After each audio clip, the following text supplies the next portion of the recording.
Okay, good morning everyone.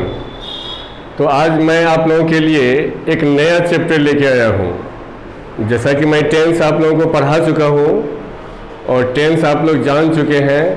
आज मैं tense के आगे होता है एक्सिलरी वर्ब, जिसे कि हम हेल्पिंग वर्ब के भी नाम से जानते हैं, यह चैप्टर है। हाँ, तो दोस्तों यह चैप्टर जो है खास करके प्रत्येक छात्र के लिए बहुत ज़्यादा ज़रूरी है।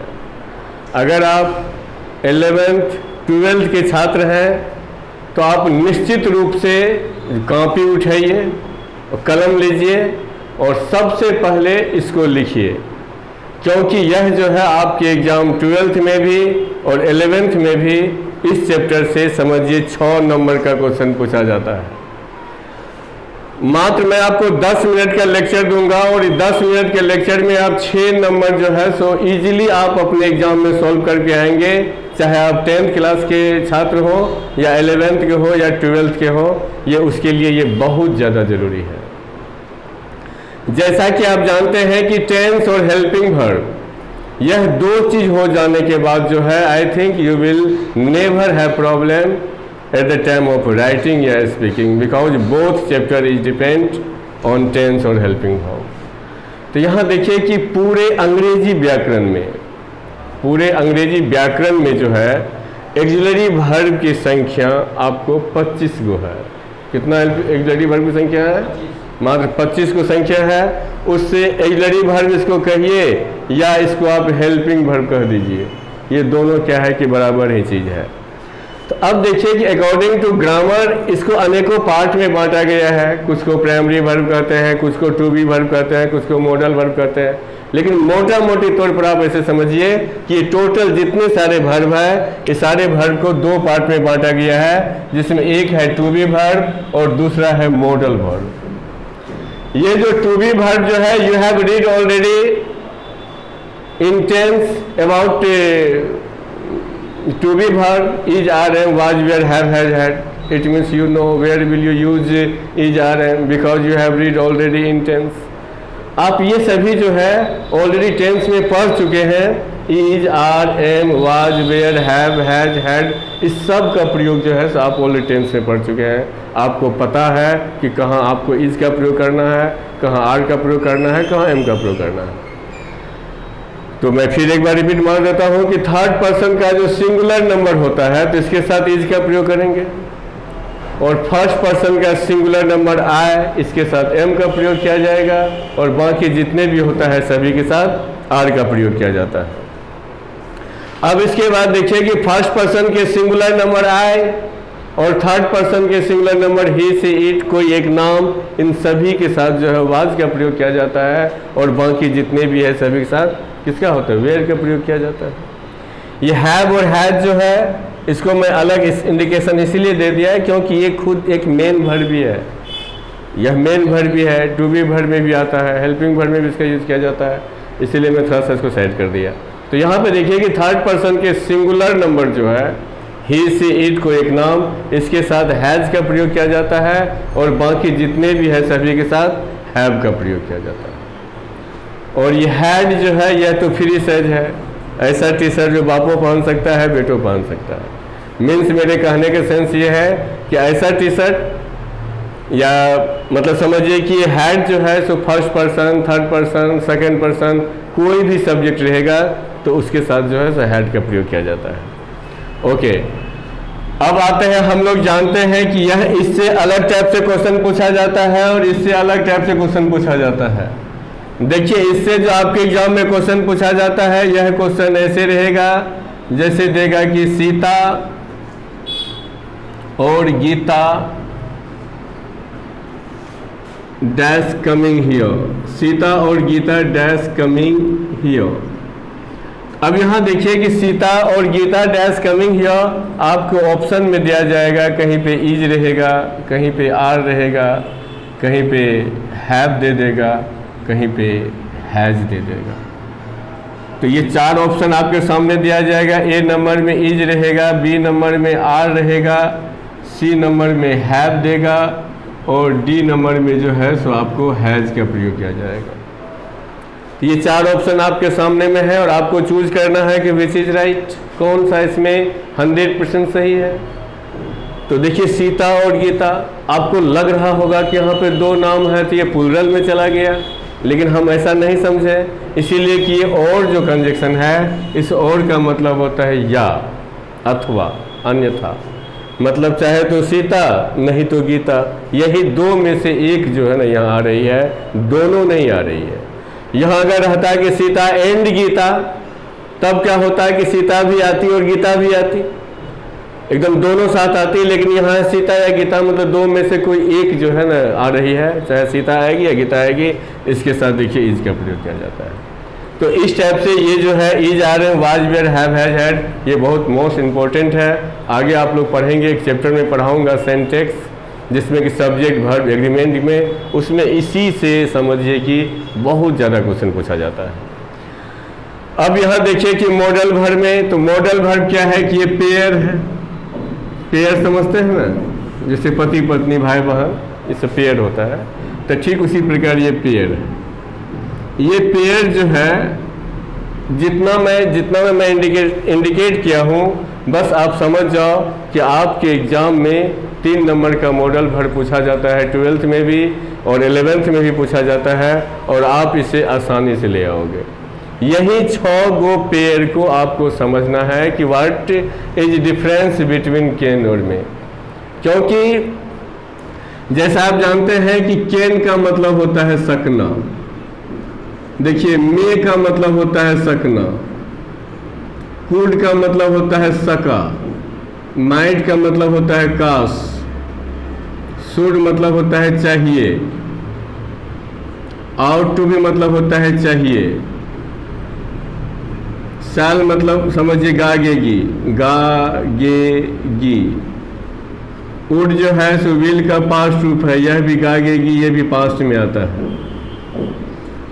मस्ट का हिंदी होता है अवश्य चाहिए, अवश्य चाहिए, अवश्य चाहिए। नीड का मतलब होता है जरूरत है, ज़रूरत है या आवश्यकता है, ज़रूरत है या आवश्यकता है। यूज टू जो है ये आदत रहित वाक्यों में जो है यूज टू का प्रयोग सिर्फ पास्ट इंडेफिनिट टेंस में किया जाता है। ये डू डज डिड जो आप देख रहे हैं, ये डू डिड डज को एज एम्फेटिक के रूप में पढ़ाया जाता है। एम्फेटिक आपके ग्रामर में एक चैप्टर है जिसमें होता है वर्ब प्लस तो है, जिससे उसके जैसे वह यहाँ आता तो है, मैं अंग्रेजी बोलता तो था, उसके पास गाड़ी तो है, इस टाइप के जो वाक्य होता है इसको एम्फेटिक कहा जाता है। वह चैप्टर अलग होता है, जब मैं वो पढ़ाऊँगा तो उस समय आपका क्लियर हो जाएगा। अभी देखिए कि इतने पेयर है, तो इसमें आपको at first you will have to know that what is difference between can और मे। आपको सबसे पहले जानना है कि कैन मतलब भी होता है सकना और मे का भी मतलब होता है सकना, कि दोनों सकना में क्या अंतर है, कहाँ पे मैं कैन का प्रयोग करूँगा और कहाँ पे मैं मे का प्रयोग करूँगा, क्योंकि दोनों सेम कंडीशन है। तो अब देखिए कि जैसे इंसान इस दुनिया में बहुत सारे सेने हैं, किसी के माथे पे चोर नहीं लिखा हुआ है, लेकिन आपको अपनी ज्ञानी केंद्रियों के द्वारा महसूस करना होगा कि वो चोर है, वो अच्छा है, वो खराब है, क्या है, नहीं है, ये लिखा हुआ नहीं रहता है, ये हमारे ऊपर फीलिंग के ऊपर आधारित रहता है। तो आप उस फीलिंग को समझेंगे। देखिए कि कैन का जो मतलब होता है सकना, ये क्षमता, शक्ति और निश्चितता को इंडिकेट करता है। अब देखिए कि क्षमता और शक्ति और निश्चितता को इंडिकेट करता है, तो आप कहेंगे कि सर ये क्षमता, शक्ति, निश्चितता क्या होता है? तो क्षमता मतलब ये समझ रहे ना, पावर, जैसे मैं बाघ मार सकता हूँ। अब आप कहोगे कि सर मैं बाघ कैसे मार सकता हूँ? सर बाघ तो बहुत बलशाली होता है, मैं उसे कैसे मार दूंगा सर? तो यहाँ आपको वो दिमाग नहीं लगाना है कि बाघ शक्तिशाली है। यहाँ पे बाघ मारना जो है ना, वर्ड किल जो वर्ड है ना, ये किल वर्ड जो है, ये वर्ड पावर को इंडिकेट करता है, इसीलिए यहाँ पे मैं कैन का प्रयोग किया। मैं कल पटना जा सकता हूँ, देखो कल की बात है, किसने जाना? ऑलरेडी ये क्या है, फ्यूचर में है।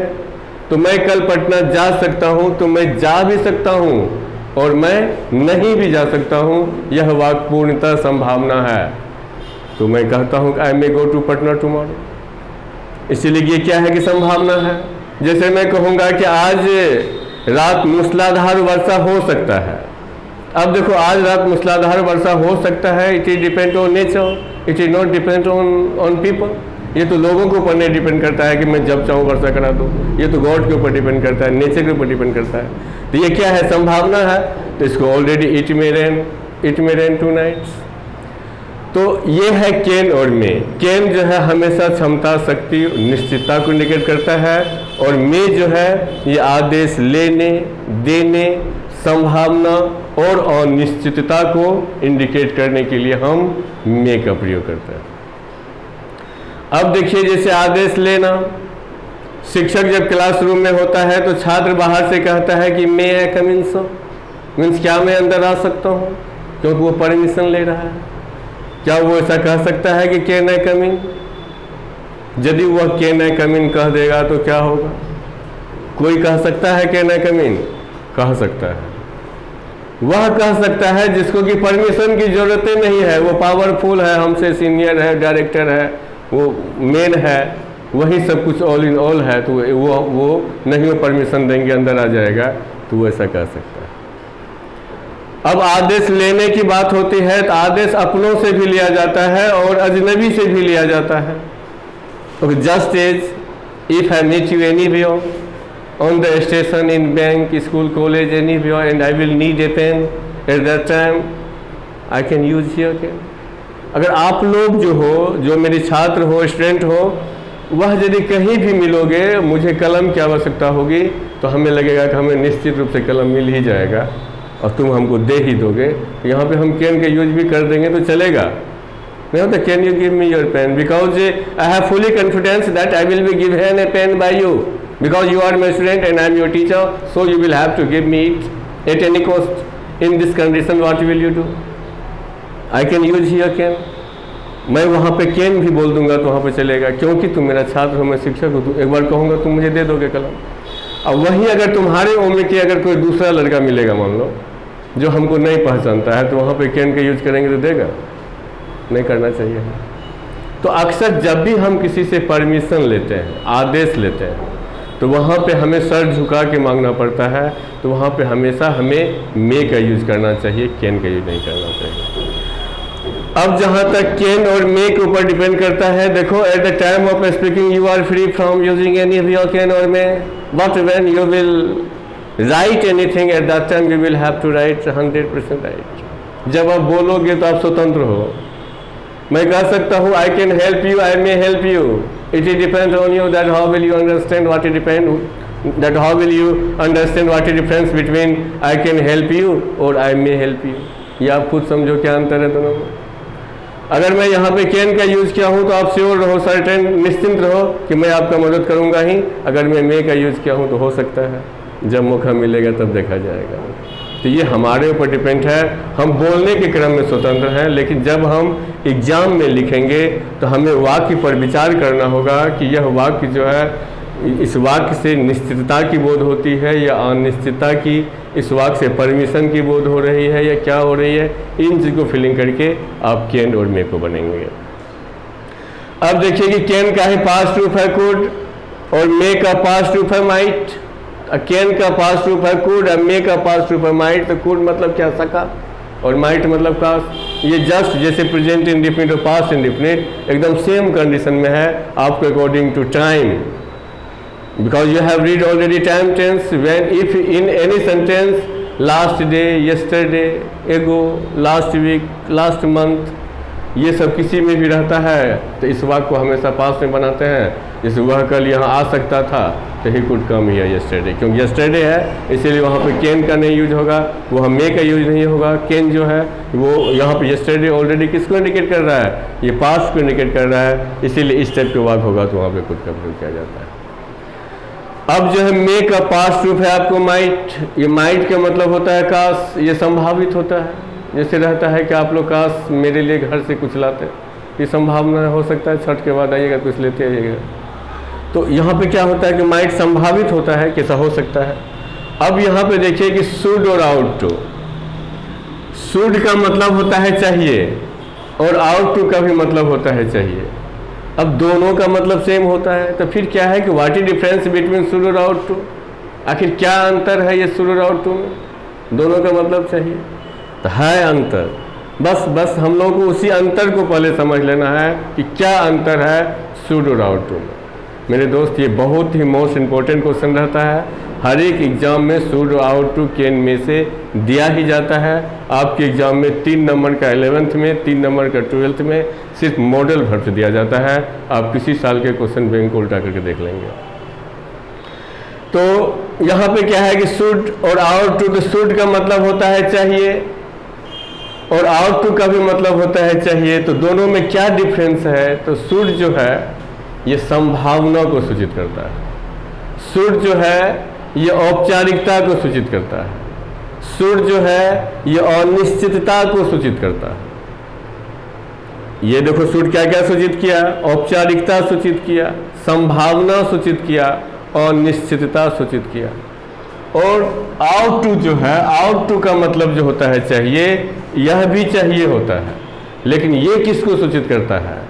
यह सूचित करता है आदर्श को, सहानुभूति को, वास्तविकता को, नैतिक कर्तव्य को।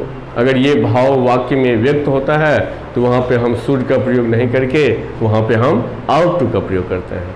उससे क्या होगा कि मेरा सेंटेंस जो है वो इजीली सही हो जाएगा।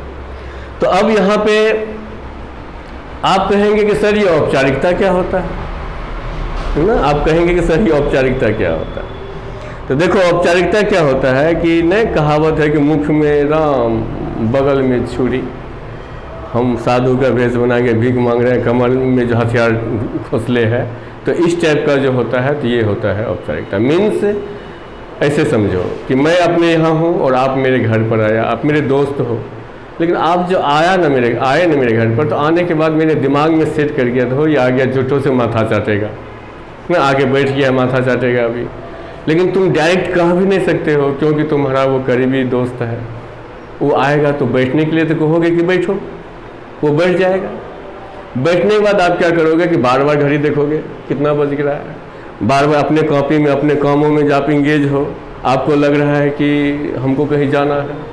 आपका दोस्त जो बैठा था आप उस पर कोई ध्यान नहीं दे करके अपने काम में लगे हुए हो। तो अपने काम में लगे हुए तो वो आपको कहता है कि तो ऐसा है दोस्त, तो आज आप देखते हैं व्यस्त हो तुम, तो ठीक है बाद में आता है। तो उस समय तुम क्या कहोगे? हाँ ठीक है जाओ, ऐसे कहोगे कि हाँ ठीक है जाओ बाद में आना? उसको कहना पड़ेगा तुमको एक बार ऊपर भी मन से कि बैठो ना, कहाँ जाओगे? देखो ना सर बहुत सारे होमवर्क दे दिया है, इसीलिए उस होमवर्क को बनाने के लिए जो है ना हमको परेशानी होती है। कहाँ जाओगा? उस पर भी जब छोड़ने भी जाओगे ना गेट तक, तो वहाँ भी तुमको सिस्टम में जाना होगा, उठ के जाना होगा गेट तक छोड़ने के लिए। जब वो गेट से बाहर निकल जाएगा तो उसका गेट लगाने का स्टाइल में भी अंतर है। अगर खटाक दे मार दिया गेट को तो समझेगा कि हमसे एलर्जी करता है, नफरत है इसको हमसे, वो तुम्हारे यहाँ कभी नहीं आएगा। तो एक होता है कि अंदर से आपका अगर मैं नहीं भी सम्मान कर रहा हूँ, लेकिन ऊपर से हम मानव है सम्मान करना होगा ना। जो अंकल आपको नहीं पसंद है वो आपके यहाँ आ जाते हैं तो क्या करोगे आप? आपका एक पहला औपचारिकता बनता है उसे बैठने के लिए क्या है, उसको कुर्सी दे बैठने के लिए। तो ये सब चीज़ ये हुआ औपचारिकता। अनिश्चितता समझ रहे हो, संभावना समझ रहे हो। जैसे रहेगा कि हम लोगों को अपने माता पिता को जान से मार देना चाहिए। अब देखो यह भी वाक्य है, और वहीं पे देगा कि हम लोगों को अपने माता पिता का देखभाल करना चाहिए। तो ये क्या है कि दोनों में मतलब है चाहिए। एक में है जान से मार देना चाहिए और एक में है देखभाल करना चाहिए। तो इसमें रियलिटी क्या है? रियलिटी है देखभाल करना चाहिए, उसमें आउट टू का प्रयोग करेंगे। जान से मार देना चाहिए वाक्य बनाना है, शुड का यूज कर देंगे क्योंकि वो अनिश्चित है, उससे कोई लेना देना नहीं है सत्यता को, तो वहाँ पे हम शुड का प्रयोग करते हैं। आउट टू जो है ये आदर्श, सहानुभूति, वास्तविकता और नैतिक कर्तव्य। आदर्श समझते हो?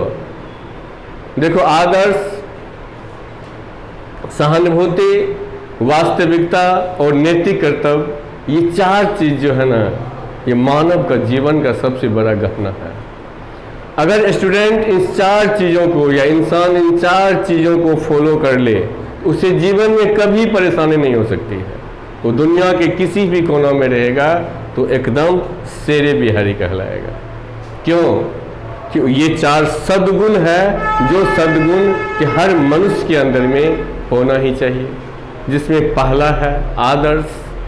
आदर्श का मतलब होता है बड़ों का सम्मान। जो आपसे बड़े हैं, चाहे आपके यहाँ मजदूर ही क्यों नहीं काम करता हो, वो आपसे उम्र में बड़े हैं, आप उसको भैया अंकल इस रूप से उसको सम्मानित कीजिए, ना कि रे बेटे उसके साथ में आप दुर्व्यवहार कीजिए। आदर्श बड़ आपसे जो भी बड़े हैं आप उनको सम्मान दें, जो आपसे छोटे हैं आप उनको प्यार दें। ये सहानुभूति हुआ। आदर्श हुआ, सहानुभूति हुआ कि जो गरीब है, जो परेशानी में फंसा हुआ है, जिसे आपका थोड़ा सा मदद करने से उसका मदद हो जाएगा, तो आप उसका मदद कर दें। ये सहानुभूति होता है। और आदर्श, सहानुभूति और नैतिक कर्तव्य। नैतिक कर्तव्य समझते हैं आप लोग? हाँ देखिए, नैतिक कर्तव्य क्या होता है? नैतिक कर्तव्य होता है जैसे मान लीजिए मैं शिक्षक हूँ और आप लोग मेरे छात्र हो। अगर मैं एक थप्पड़ खींच के भी आपको मार दूं तो आप क्या करोगे? मुझे भी मारने लगोगे? मुझे नहीं मारने लगोगे। मुझे आप इसलिए नहीं मारोगे क्योंकि मैं आपका शिक्षक हूँ। मैं आपका शिक्षक हूँ, इसलिए आप मुझे नहीं मारोगे। मेरे पिता अगर 80 साल के वृद्ध ही क्यों नहीं है और हमसे कोई गलती हो जाती है और वो अगर बेत लेके हमको मारने के लिए आते हैं, तो मार का डर तो सबको होता है। हम भाग जाते हैं वहाँ से ना, हम भाग जाते हैं, लेकिन या एक दो बेत खा भी लेते हैं उससे। लेकिन ऐसा नहीं कि हम यंग हैं, मेरे पिता 80 साल के हैं, वो हमको मारने आ रहे हैं, आओ तुम हमको मारेगा। सीधा उल्टा रिएक्शन करके उठा के पटक के बुढ़ा को मार दिए पकड़ के। तो ये हमारा नैतिक कर्तव्य नहीं बनता है बाबू। नैतिक कर्तव्य मतलब होता है कि आपको सहना पड़ेगा। माँ अगर 10 को गाली भी देती है तो माँ है ना वो आपकी, आप उल्टा के नहीं दे सकते हो। पापा कुछ बोलते हो उसको जवाब नहीं दे सकते हो, बड़े भाई को नहीं दे सकते हो। तो ये सारे कुछ जो होता है ये हमारा क्या होता है कि नैतिक कर्तव्य होता है, जिसे हमें निभाना पड़ता है। तो आपने समझ गया मैं शुड में आउट टू और शुड में क्या अंतर होगा। अब जैसे रहेगा यहाँ पे मान लो कि we dash respect our teacher, we dash respect our teacher. A में इसमें ऑप्शन में दे देगा आपको शुड, बी में दे देगा आउट टू, डी में दे देगा विल, सॉरी सी में दे देगा विल और डी में दे देगा कैन, कुछ हो दे देगा। तो यहाँ पे आप क्या देंगे? यहाँ पे आप शुड देंगे या आप आउट टू देंगे? क्या देंगे आप? आउट टू का प्रयोग देंगे। आप समझ गए शुड आउट टू में क्या अंतर है। अब इसके बाद देखिए कि शैल और विल। तो शैल और विल के बारे में आप जान रहे हैं कि आई और वी के साथ शैल होता है, बाकी सब में विल।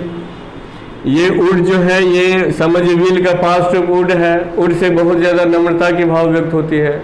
जहाँ पे हम लोग विल से क्वेश्चन करते हैं कि will you give me your pen, will you help me, तो ऐसा लगता है कि हमको सामने वाला धमका रहा है कि क्या तुम कलम दोगे, अगर नहीं देंगे तो मारने लगेगा वो हमको ना। तो विल से जो है अभद्रता को इंडिकेट करता है। वहाँ पे विल के स्थान यदि हम उड का प्रयोग करें तो बहुत बेटर होगा।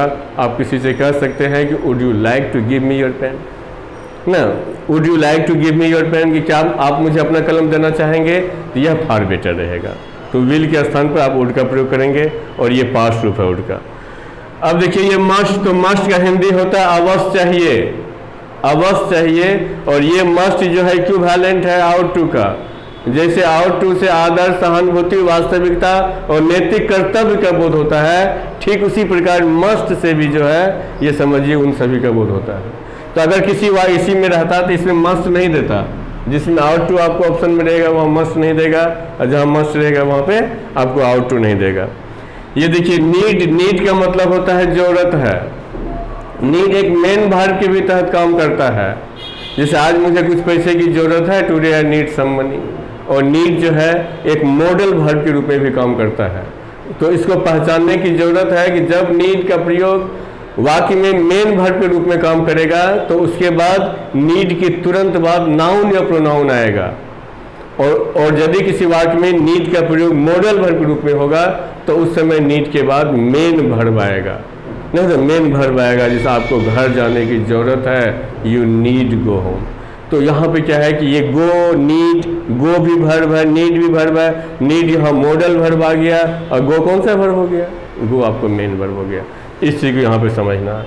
UE2 जो है ये आदत रहित वाक्यों में जो है ये पास्ट इंडेफिनिट टेंस में इसका प्रयोग किया जाता है। जैसे हम लोग पहले पान खाया करते थे, हम लोग घूमने के लिए शाम में वहाँ जाया करते थे, मतलब आदत रहित वाक्य जो होता है इसका प्रयोग सिर्फ पास्ट इंडेफिनिट टेंस में होता है।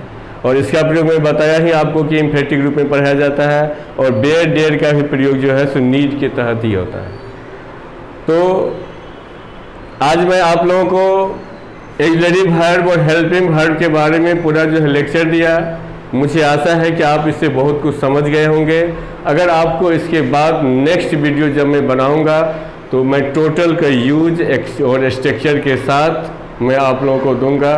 आप लोग सिर्फ मेरे वीडियो को लाइक करें, थोड़ा सब्सक्राइब कर दें, ताकि जो है मुझे ऐसा महसूस होगा कि थोड़ा आप लोग भी रिस्पॉन्स ले रहे हैं, क्योंकि वीडियो बनाने में बहुत परेशानी होती है। Okay, thank you.